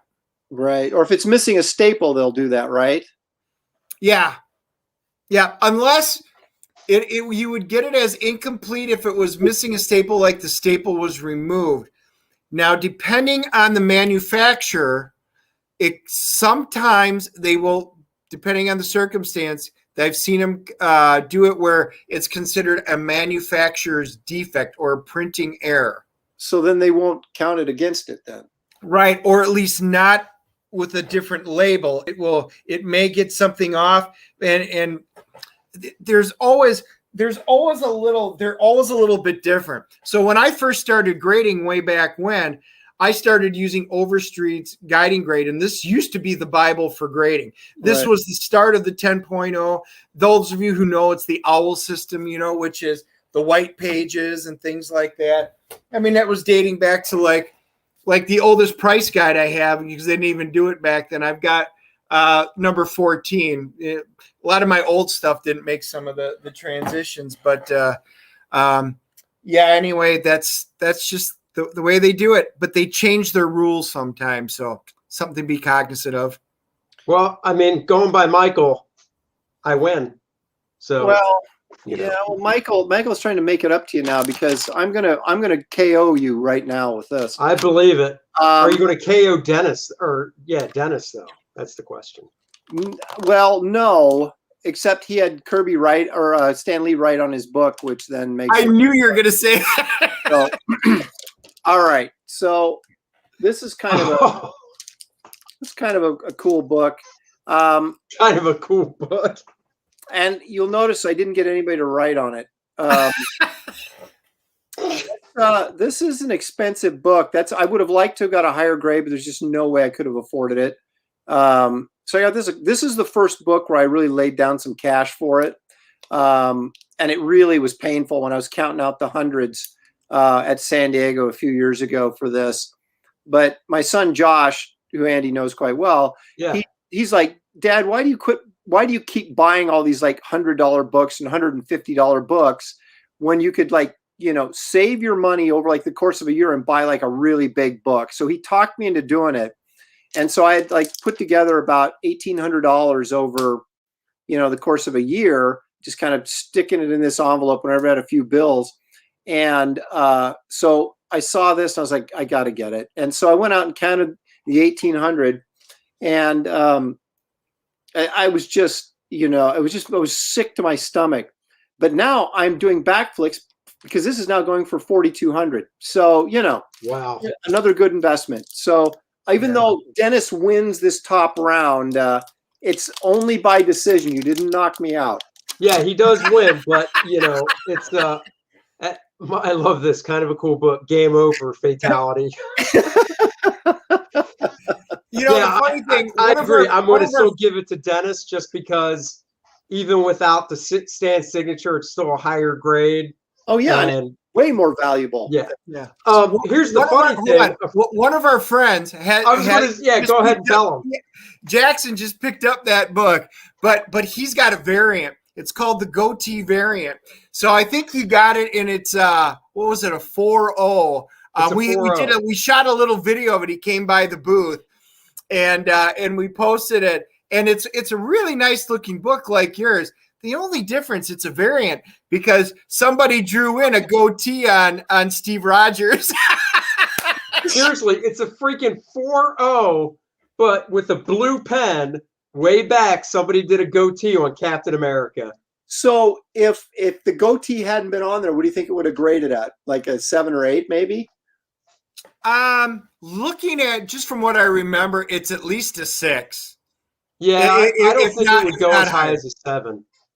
Yeah, I don't know if it would have been a 7, but I didn't really look into it that much because I had tears in my eyes from laughing so hard because he kept saying, Dennis, you need this book. It's the goatee variant. It's like a pedigree, isn't it? The goatee copy, It's still around. He was saying it's still around $2,000. Even, the goatee and stuff. But see, I wouldn't touch that book because of the drawing on the cover. I don't care. Yeah. It just would drive me nuts. Your Green Lantern 76 story reminded me of a Josh story. When he was a kid, we were in Tampa, I think, at a Tampa show or something. Where were we? I think we were. Yeah, it was when it was at CrossGen. So we were at a Tampa show. And so he was 4th or 5th grade, right? And somebody had so I used to send him around to buy comics. He'd do the little kid thing because he was very stern. He wouldn't get taken advantage of, but since he was a little kid, people always gave him a deal. And so this guy had this Thor 136, first appearance of the High Evolutionary, or 134, excuse me, right? And it was just immaculate, beautiful comic. And the guy wanted, it was like, I don't know, maybe $60 or something. Josh talked him down. I'm not paying 60, and this 12-year-old kid or 11-year-old kid, and he finally got him down. I think he got it for like $60 or something, right? So he bought the book, and it's beautiful, right? So he's had it forever. And so he's like, I should get this slabbed and see, because it's getting hot, right? Because the High Evolutionary, everybody's projecting it's going to be in the next Guardians movie, when Warlock shows up. So it's a hot book right now. And so we had it at San Diego, and we was going to drop it off at CGC to get it graded. So we were over at Dale Roberts, who's a dealer, pretty big dealer, and was like, "Hey, what do you think of this, man?" And so kind of showing it off, right? And Dale's looking at it. He goes, "This has been restored, right?" And Josh is like, "What?" And there was just somebody took like there was a spot down on the bottom front of the cover. Back there was like some words on the down at the bottom, like, enter the High Evolutionary or something. And the black around the lettering, someone had put just a dot, a black marker on there, right? And so we're just like, oh, why don't you just leave it scuffed? It'd be worth more, but someone went in, colored it in. And it was just a small spot. And so we're like, oh, gee. So Josh is all depressed and everything. He goes, well, at least, he goes, I'm going to turn this in. It'll be a 9.2 restored, and I can still get something out of it. Comes back at 8.5, and he almost blew his gasket. And I still look at that book, and I'm like, how is this an 8.5? Because it is a beautiful, pristine copy. But it's an 8.5 restored instead of a 9.2, which he thought it would be. And so he's very pissed about that. So we've got a story. So those of you that are out there, we get hit up on this a lot. This is a subjective grading process, even though they've got a lot. Well, David Williams, he has to show up. And David Williams popping in to bust your balls. Oh, man. Wherever I'm at, he finds me and then drops this stuff on me. All right, go ahead with your story. I'm sorry. So the issue with the companies, I mean, this is still the best way, to find the grade of the book, to have them. but they're still subjective. I know one of the guys owned a comic shop up in Wisconsin, and he and his buddies got together and they wanted to test out the system. So they took a comic book, and it was the first appearance of Gambit, so 266, and they sent it in, and it came back a 9.6. So what they did was they cracked it open. Person B sent it in, and it came back a 9.4. And they're like, oh, it came back 2 points. And I'm like, well, realistically, you got a number of people that touched the book. It is quite possible, even though you're careful, something happened and it winds up coming back in shipping or whatever, came back a 9.4. They crack it open, send it in for a third time. Customer B comes back a 9.8. No way. Now, that's the one at one point that I had an issue with, because going from a 9.6 to a 9.4 is plausible with so many scenarios. But going from a 9.4 to a 9.8 should, in theory, be completely impossible. But we saw it happen. Well, now, do you think was this a big dealer that did a lot of business with them, and maybe they were? Nope. And nope. It was a very small dealer, and they don't send in comics because most of these guys do not like slabbing and hated it, and they were doing this to prove a point. Well, I bought my son back when he was really young, before we even moved to Florida. So he was probably second or third grade. And I picked up a Strange Tales 107, which is the Submariner fighting the Human Torch, right? Mm-hmm. And that was before any of this slabbing was really going on. And so it was a nice, solid book. And I was looking at it, and I talked to the dealer, and we went back and forth on it. But he had it graded as a fine VF or a 7.0. And I looked it over, and I thought, that's pretty reasonable. I think that's close to what, it's 6.5, 7.0, somewhere in that neighborhood. So I got that. And because it's so old, I think it's probably 1963. And I did a trade. Josh is so freaking responsible. It makes me sick. I did this Jaws movie poster, right? And he wanted the original art for it. And so I was just going to give it to him. He goes, no, I can't take it. I got to pay you for it. What would you charge for this? I'm like, dude, I'm not taking your money. He goes, you talking to one you just did last year? Yeah. Okay. And so he goes, well, let me trade you some of the books. And the funny thing is, I bought him all these books when he was a kid, right? So he goes, let me trade you these comics for the art. And I said, fine, I'll take the comics. You can have the art. So that was part of the deal, was this Strange Tales 107. So I sent it in to get graded simply because it was just a really old book. I don't really send a lot of my books in to get graded unless they're old. And it came back a 5. And I was freaking pissed. Because I'm like, there's no way this is a 5. I mean, if it had been a 6, 6.5, I could have lived with it.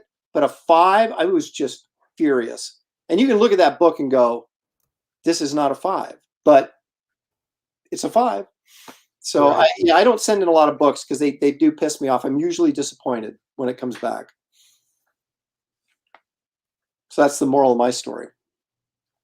All right. So I'm curious. I sent in the latest book I sent into CBCS when they were at the con in spring. I only took them one. I can't remember the issue number. Is it Amazing Spider-Man 252 when he's in the black costume for the first time? Or not? Well, you know what I mean. Yeah. It's outside of Secret Wars. Yes. Right. Outside. So I sent that in because once again, I was at a shop, and a raw one in really nice shape was like $180. I'm like, are you effing kidding me? And that's another one I bought when it came out that I've never really opened, like that Wolverine. Yeah. So I'm like, I'm getting it graded. So I should be getting it back in the next few weeks here, and I expect it to be an 8 or higher. So that's an expensive book because I just found this out because I was looking. I've got the symbiote cover from Secret Wars, and I thought that was the first appearance, but it's not. That's the origin of the symbiote costume. The first appearance is actually in Amazing Spider-Man 252. So that's the first appearance of that's how it's listed. That's the first appearance of the black costume. And there was another, I don't know if it was a Marvel, I think it was a Marvel team up that came out the same month or just a week after that Spider-Man 252 where he's in the black costume. Yeah. Yeah. Kind of treating that like the part 2 of the first appearance. Yeah. So anyway. Yeah, that's been a newer phenomenon right now, because that is more and more people are starting to pick up on that. Yeah, so I always thought that Secret Wars was the first appearance of it, but apparently it isn't. It's just the origin of it. It's still a good book to have. I mean, I sold all my Secret Wars except for that issue. So the problem is there's so many copies of those things out there in high grade that you wonder if the market's a little inflated on them, if it's going to come back down at all, because there's literally, I looked it up, the Marvel superheroes Secret Wars number 8, there's like 4,000 or 5,000 like 9.6s graded of that book. I mean, it's just ridiculous. Wow. There's just, and it's still going for $300, but I just can't imagine it's going to stay that high when it's that available in that grade. So we'll see. Right. Yeah, and that's just it, supply and demand. I don't get a lot of books slabbed. I mean, it may sound like it, and I do have quite a few, but I actually don't. I like a lot of raw books. I do kind of prefer to read my books and stuff like that. But every once in a while, if we're out, I find something that I just have to get. I knew it. Oh, that's not the one I thought you were going to show. No, this is kind of fun stuff that I like. Yeah. Hey, those photo covers are awesome from the 50s and stuff and the 60s. Yep. So on this one, it was because Elizabeth Montgomery, Agnes Moorehead, and Dick Dick York photo covers. Everybody knows I'm a Star Trek fan, so I've got the Gold Key Star Trek ones. But man, there are a few really good books. Like I saw this Bewitched one, and I was like, you know what? I love that show so much, and to see Bewitched #1, this book I almost never see out at conventions anywhere. So for me, it's unusual. It's just like I wound up. I don't buy them slabbed usually, but I don't know if you guys remember The Great Race. Oh yeah, yeah. So they had made a comic on that, and I actually found one. So I wound up. It's not the greatest shape, but it is literally the only one I've probably seen in like the last 10 years at a convention. Yeah, sometimes those books, they just don't turn up, man. And when they do, you get them no matter what condition they're in, because you just don't know if you're ever going to see it again. Yeah, exactly. Same thing with Gentle Ben. I wound up picking up a Gentle Ben because, again, something from my childhood that I loved, and you just don't see them. Yeah, I thought you were going to show the other book that you got from I don't want to say it in case you have it close by. You got it from the same dealer I got the Superman from, the Neil Adams cover. Oh, I do. I know what you're asking. This will crack you up, because when he showed it to me, I was like, "Are you freaking kidding me?" Ooh, 9.6, nice. Yeah, and I mean, it's John Byrne, it's Alpha Flight, they're mutants. I mean, enough said. I mean, I loved it. The guy had it, and I'm like, I own so many raw copies of this book because I love this book. And then he had a 9.6, and he goes, "Hey, I know you're a big comic guy." He's a toy guy. And he goes, but I got some of these books. Would you be interested? And I'm like, no. I'm like, oh, Alpha Flight.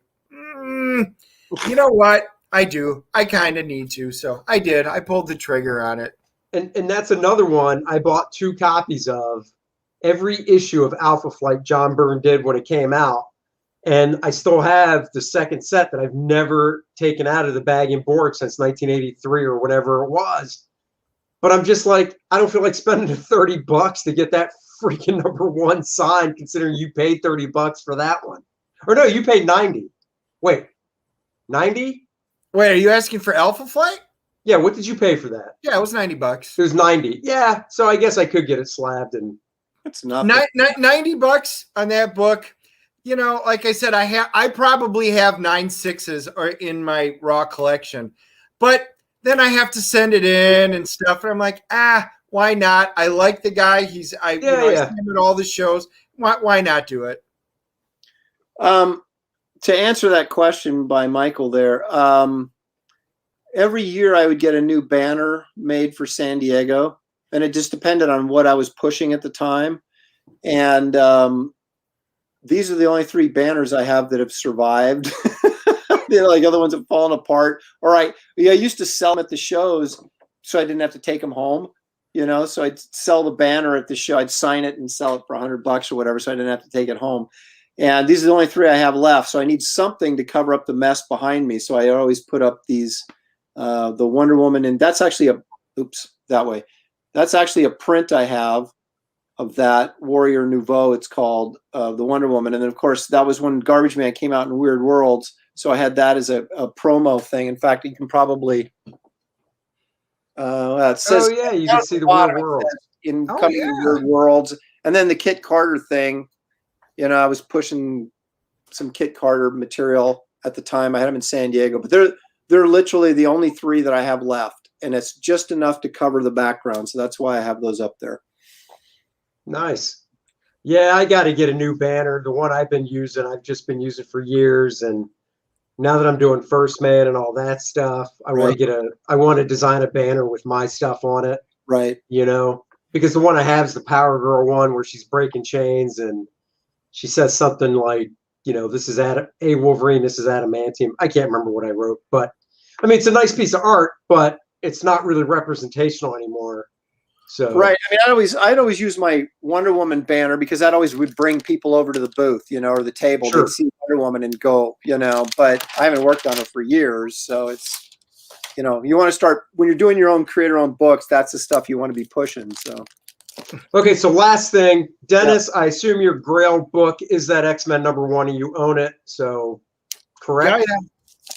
Right. Yeah. So that was my Grail. I said that that is the book that I always wanted since, I've been collecting for 43 years now. So yeah, since way back when, that was the book. The only other book that I have not got that I need to get slabbed, but was my very first book, which was E-Man #1, which was, I would love to get a great E-Man #1 just to put up there because that's something near and dear to my heart. It's not worth that much, but I don't care. I remember reading that and being thrilled with that as a kid. You're talking the Charlton Comics one, right? Oh, absolutely. Yeah. The very first one. I love that book. I love that book. Yeah. Man, it's great stuff. Yeah. For me, I guess we're going to do show and tell because I see Aaron pop one up. So we'll actually bounce to Aaron first so I can find mine. Okay. So this is Aaron's. I've got 2. I did this in 2 parts. Dude, this book, that's another one. That cover is so freaking cool. Well, look how well it's drawn. I mean, I know. It is so well. But it also has the first appearance of Captain Marvel Jr. in it. There's a 3-part origin story that started in Master Comics 21 and then went to 25 and then went back to Master Comics 20. I can't remember if it was 22 or 23. So it's a 3-part origin story, but this has the first appearance of Captain Marvel Jr., or pardon me, the origin of Captain Marvel Jr. is in this issue. So not only is it a key cover, it's got some important stuff on the inside, but this is actually a Grail that I could actually work a deal on if I got like a 5 or a 6. I could probably swing this between cash and trade. So this is my Grail book right now, but I think it's obtainable. Okay. Yeah. So, but here's the Grail book, my ultimate Grail book that is not obtainable. So let me bring that up for you, and then that'll be my. God, I love that cover so much. I know, so do I. It's more detailed than Beck ever really drew on them too. I know, it's so good. All right, so here's the one that. Oh, okay. I'll never get. Yeah, I can imagine. that book is if you got it like in a 7 or 8, you're probably looking at like 30 or 40 grand. Wow. It's who's the guy? Oh my gosh, I can't think of his name. He used to publish Crusader comics. He worked at Image for a while in the front office. Doggone it. Yeah, I don't know. In years. When I don't talk to people in a long time, their names just go right out of my head. But anyway, he was doing, some kind of, he was doing his own independent comics, and they were kind of semi-trashy, in the 90s during the Image years. And he was also a dealer. He had an online dealer, and he had a copy of this, and he wanted what was it, $10,000-$12,000 for it, right? It was a nice copy of it, and this is 25 years ago, right? And so I said, hey, I'd be willing to, to do a. I take it back. He wanted $5,000 for it. That's what whatever the condition it was. He wanted $5,000, and it was 25 years ago, right? Sure. And there was no way I was going to spend $5,000 on a comic. And so I said, hey, I'd be willing to actually do some work for you in trade for this book. But he wanted me to do an entire miniseries. An entire miniseries? Wow. For $5,000. And I said, you can kiss my butt. I said, I'll do a issue for you for $5,000. But I'm not doing a miniseries, so we couldn't come to an agreement, and so I never got it. Now it's so far. I'd have to trade, majority of my collection probably to get a decent copy of this now, which I might do. I'm looking for you, and there was one from my comic shop that actually sold on consignment. It is purple labeled with restoration. Yeah, won't do it. Yeah, I thought so, but it was a 5.0. And it sold for under 65, so about $6,500. Wow. Yeah. So you think I think a 5.0 raw, we'd probably double that, right? If it wasn't restored. It depends on the restoration. If it's minor, most people do not mind minor restoration on it. If it's something major, that's a whole different ballpark. I mean, it can cut it in half or a third. Yeah. Who is it? Metropolis had a copy of this not 5 or 6 years ago, and it was a 7.0, which is a really nice grade, obviously, for a book like that. And they wanted 13 for it. And at that point, I was thinking, geez, what could I trade them to get that? Because 13,000 was sort of. But then that book sold, and then it came up again, and it was like the 7.0 was like pushing 30 or something, and I was like. Yeah, that's not going to happen. So, but I love that. That's Alex Schomburg's, in my opinion, that's his best cover. Yeah. Well, that's good. I mean, mine's actually attainable. I'll pop it up. I mean, it is and it isn't, depending on the condition. Damn, it's not First Man. I have that. You got plenty of copies of that, right? I've got plenty. Wait. Michael wants to know, Mr. Lopresti, have you ever read First Man? It feels like you spent $5,000 on it. See, he knows. He knows. It feels like it. I'd love to have a Green Lantern #1. That doesn't have a number on it. Do you know that? I just found that out recently. Yeah, no, there's no number on it, which I thought was interesting. But yeah. So I think a Green Lantern #1. Now it's funny because this says Green Lantern 1, very fine near mint. Appearance, minor conservation. I'm assuming they mean restoration. Well, actually, conservation is different than restoration. Oh, what's conservation mean? Like, is that like if they replace the staples or something because they're rust? There's certain things that they consider. It's basically the same thing. It's restoration, but they call it conservation, like they're maintaining the integrity of the book as opposed to fixing damage to it. So there's but I thought even replacing a staple fell under restoration. Well, wait a minute. If you're conserving it, it's because whatever is happening to the book, let's say it's a rusted staple, it's going to continue to spread and ultimately destroy the book. Right. So what you're doing, and I know there's a way, sometimes foxing and stuff, it's on there. So what they do is they do fix the issue so that it doesn't continue to degrade the book. Because what they're saying is ultimately, if you leave this unchecked, it winds up ultimately destroying the book. Right. But it's still treated price-wise probably like restoration, don't you think? I mean, they're still messing with the book. So they do. And I think most people do treat it. I don't see it very often. So it's, believe it or not, it's just not something we deal with very often. Yeah. But I bet you could get a low grade of that book for a few $100. I mean, I was looking on eBay, and I think there might have been a couple that were around 400 or 500 that were lower grade, but I don't think I'd want a low grade of it. I'm not saying I want a near mint, but I think for something like this, I'd want at least a 6 or a 6. Yeah, but then you're going to pay for it, Yeah. Oh, yeah, of course. Well, here's an 8. I just found an 8 for you for $8,000. There you go. There you go. Really, an 8 for $8,000? That's actually not that bad. Right. That's cheaper than I thought it would 5 be. for 4,500. A what? 5.0. 5.0 is 4,500, and a 4.0 is 2,200. Yeah. See? So the higher grades, it's basically going to about $1,000 a point is really what is what they're doing in the higher grade. And obviously it's about $500 on the lower grade a point. Dennis, how many boxes back there do we need to sell so you can buy that for me? Behind you. Depends on which boxes, right? Yeah, I was going to say I've got a First Man box, and I think I need a bunch more of those. I'm just glad that you dedicated a whole long box to one issue of First Man. That's very nice of you. Yeah, because it's the first appearance of them. That's right. From what, 96?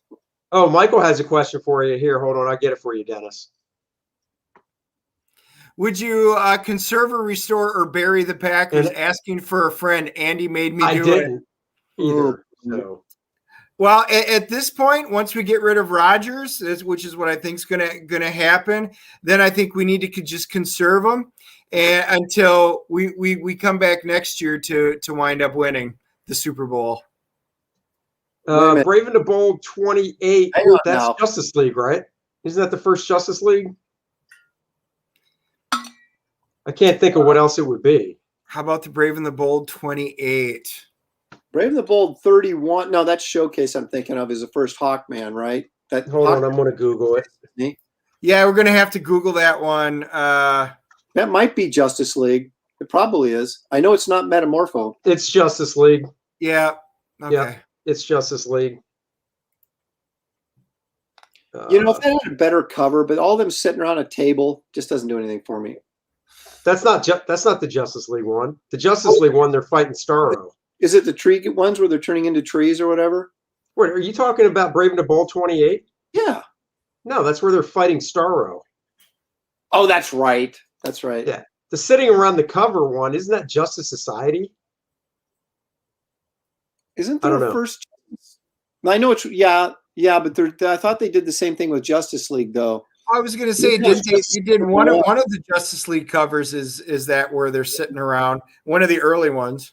Right, that might have been Justice League number 3-0 for 3-0 for 3,000. Oh, here you go. Speaking of Green Lantern number 1, here we go, 3-0 for 1,100. Getting right into your price range there.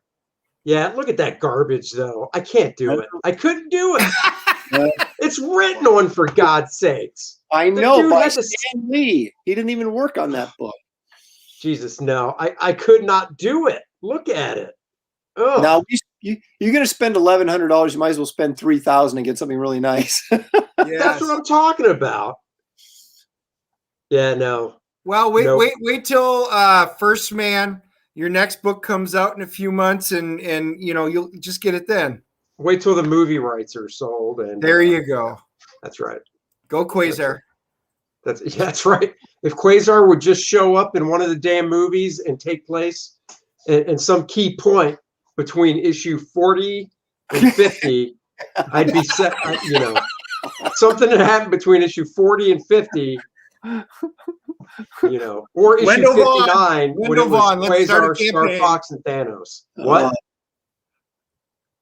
I said Wendell Vaughn. We just need to start a campaign. That's right. Get Wendell Vaughn going. Well, guys, we've been going for 2 hours. Yep. I'm sure Aaron would like to eat dinner. I would. And but it was fun. This was a hoot. Comics. I love talking comics. I know. We might have to make this bi-month, or not bi-monthly, but monthly or every other month hangout talking comics, because we should. There's so many different things. I mean, this was slabbed ones. I mean, we've got raw, we've got genres, whatever. Yeah. Well, we could spend a whole show with your Gene Autry collection there, Dennis.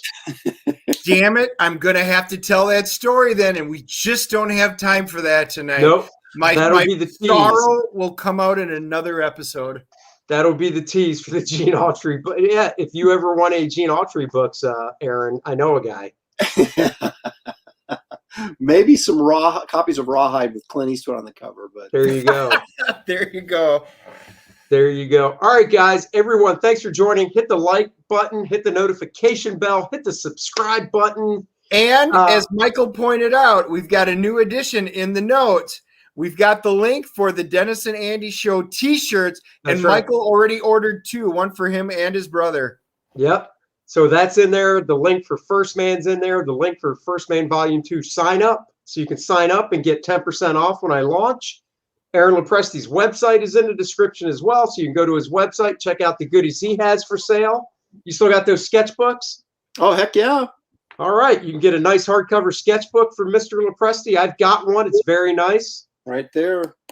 If only, Dennis would buy one. Hey, I'm doing really nice head sketches inside these books for just an additional $20. So it's the deal's sweet. amazing. So that's cool. So all those links are in the chat. We will be back Wednesday to talk about J.J. Abrams' initial Superman pitch from 2002 with some Superman character designs that we dug up. And we're going to talk about Army of the Dead because we both watched it on Netflix. We did. And it's New Comic Book Day, so all the great stuff showed up at our favorite place to go. Hopefully some stuff did. So until then, we'll be back. Thanks again for Aaron joining us. And we'll see you guys Wednesday at 5 o'clock Eastern. All right. Bye, Thanks, everybody. Bye-bye, everyone.